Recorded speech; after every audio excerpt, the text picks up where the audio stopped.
तो अब हम लोग डिस्कस करते हैं प्रिंसिपल्स ऑफ इंश्योरेंस। किसी भी कंपनी में जब आप इंश्योरेंस कराते हो, किसी भी कंपनी से आप किसी कंपनी से जब आप इंश्योरेंस कराते हो तो आपको उस कंपनी के प्रिंसिपल्स पता होने चाहिए, राइट। तो जनरल प्रिंसिपल क्या है इंश्योरेंस के, वो आज हम देखते हैं। प्रिंसिपल ऑफ इंश्योरेंस में सबसे पहला प्रिंसिपल हमारे पास आता है अटमोस्ट गुड फेथ।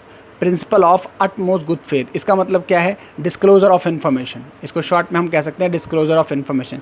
जब भी आप इंश्योरेंस कराते हो तो ये आपकी रिस्पॉन्सिबिलिटी बनती है। ये प्रिंसिपल कहता है कि आपको कोई भी इन्फॉर्मेशन इंश्योरेंस कंपनी से नहीं छुपानी। अगर आप छुपाते हो और कल के दिन आपको लॉस होता है तो इंश्योरेंस कंपनी के पास राइट है कि वो आपको क्लेम ना पे करे। समझ रहे हैं आप मेरी बात को? अगर आप इंश्योरेंस करा रहे हो, सपोज करो इंश्योरेंस कंपनी आपसे पूछ रही है कि कोई आपको क्रॉनिक डिसीज़ है लेकिन आप नहीं बताते हो और आपको एक पर्टिकुलर पीरियड के बाद आपको नुकसान हो जाता है, तो इंश्योरेंस कंपनी फिर आपको बोल सकती है कि आपने प्रिंसिपल को वॉयलेट किया है। तो सबसे पहला प्रिंसिपल हमारा है अटमोस्ट गुड फेथ, ठीक है ना। पूरी इन्फॉर्मेशन को डिस्क्लोज करना है, कोई भी चीज़ छुपानी नहीं है। ये पहला प्रिंसिपल हो गया अटमोस्ट गुड फेथ, राइट। जैसे एग्जांपल लेके चलते हैं, जैसे मान लो फायर इंश्योरेंस आपने कराया, राइट। फायर इंश्योरेंस आपने कराया। अब फायर इंश्योरेंस जब आप कराते हो तो कंपनी आपसे पूछती है कि आपके गुड्स को पर्टिकुलरली फायर से कोई रिस्क है क्या? आपका स्टॉक ऐसी जगह रखा हुआ है जहाँ फायर होते रहते हैं, और अगर आपने ये बात छुपा ली या नहीं बताई तो आप जिम्मेदार हो, आप कोई चीज़ ब्रेक कर रहे हो, आप प्रिंसिपल वॉयलेट कर रहे हो, राइट। दूसरा प्रिंसिपल हमारे पास है insurable interest, principle of insurable interest. इसका मतलब क्या है? प्रिंसिपल कहता है इंश्योरेंस का कि आप उसी गुड्स का, उसी पर्सन का, उसी आर्टिकल का इंश्योरेंस कराओ जिसमें आपका क्या है? इंश्योरेबल इंटरेस्ट है। समझ रहे हो? किसी दूसरे के स्टॉक का, दूसरे के पर्सन का या दूसरे किसी ऐसे पर्सन के एसेट्स का इंश्योरेंस आप नहीं करा सकते जिसमें आपका इंश्योरेबल इंटरेस्ट है ही नहीं। इसका मतलब जिस चीज़ में आपका इंटरेस्ट है उसी चीज़ का आप इंश्योरेंस करा सकते हो, राइट। तीसरा हमारे पास है principle of indemnity. Principle of indemnity कहता है कि compensation for profit. Principle of indemnity कहता है कि आप जब इंश्योरेंस कराते हो तो आप ऐसे मत समझो कि आप इंश्योरेंस कंपनी से फ़ायदा उठा लोगे, आप इंश्योरेंस कंपनी से मोटा पैसा कमा लोगे। नहीं, ऐसा नहीं हो सकता। क्यों नहीं हो सकता?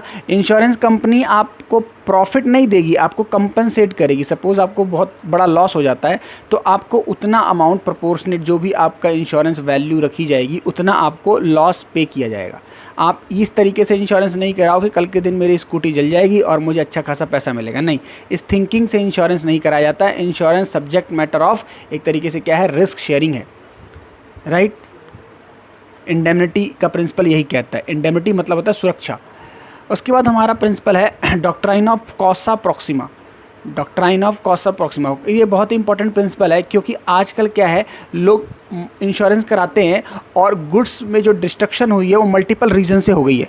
सपोज़ करो जैसे आजकल कोविड-19 चल रहा है तो अगर किसी ने हेल्थ इंश्योरेंस ले रखा है तो इंश्योरेंस कंपनी डेफिनेटली पे करेगी।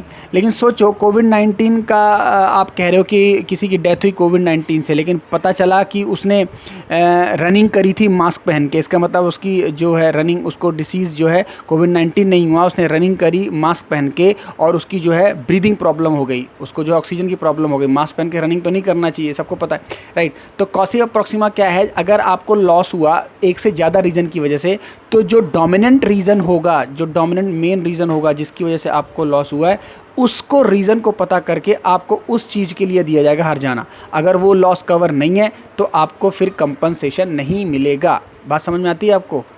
कॉसा प्रॉक्सिमा यही कहता है कि मेन रीज़न को हम बेस मानेंगे, राइट। जैसे किसी के स्टॉक में आग जल गई और चोरी भी हो गई, उसने इंश्योरेंस किसका कराया? फायर का, लेकिन पहले पता चला उसका ज़्यादा नुकसान चोरी से हुआ है, तो theft will be taken as main reason of loss.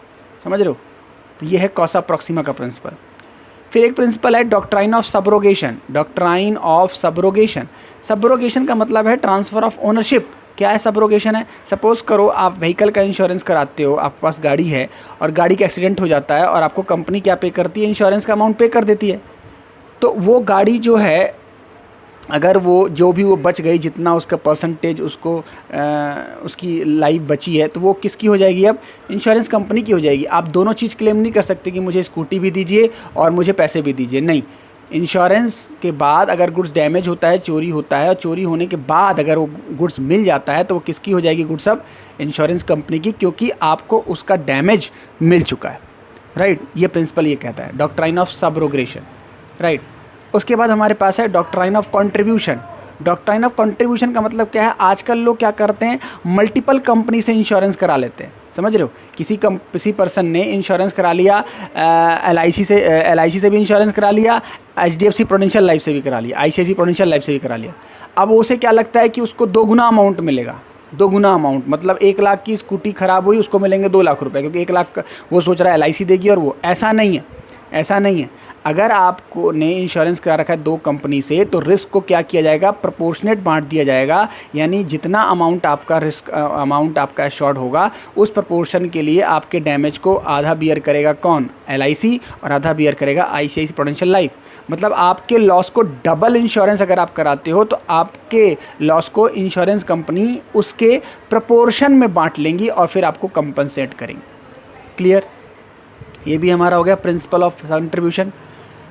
Last हम लोग देखते हैं principle of mitigation of loss. Mitigation का मतलब होता है ये आपकी जिम्मेदारी है कि अगर आपके सामने लॉस हो रहा है, आपको दिख रहा है कि मेरे सामने मेरा स्टॉक जल रहा है, समझ रहे हो, मेरे सामने चोरी करी जा रही है, that is the responsibility of the person to mitigate the loss.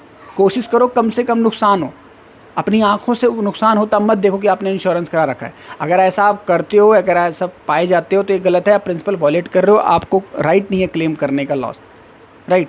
तो ये प्रिंसिपल होते हैं इंश्योरेंस के।